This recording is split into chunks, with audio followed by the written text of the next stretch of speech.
सध्या हा व्हिडिओ प्रचंड व्हायरल होतो आहे. देशप्रेम कालपासून प्रचंड उतू पाहायला मिळतंय. प्रत्येक जण रडतंय, ओरडतंय, बोंबलतंय आणि या हरामी मंत्र्यांनी सुद्धा, आमदारांनी सुद्धा या लोकांचा छळ केलाय. यांना कामाला लावलं, यांच्या कष्टाचे, घामाचे पैसे खर्चायला लावले आणि आता यांना तिकीटं देत नाहीत.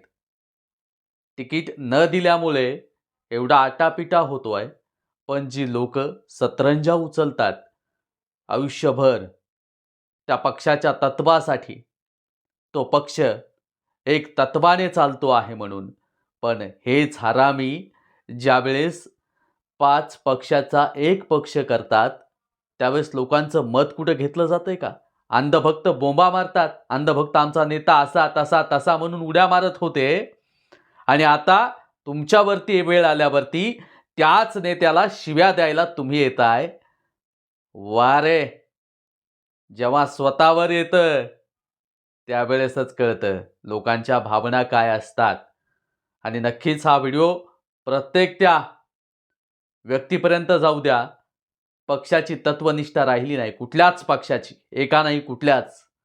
प्रत्येक पक्ष आता विकायला निघालेला आहे. लोकशाही खतऱ्यात आहे. पण लोकशाही वाचवायची असेल तर निडरपणे मंत्र्यांना जाब विचारा. आपला मित्र उदय विसे पाटील. जय जिजाऊ, जय शिवराय. धन्यवाद.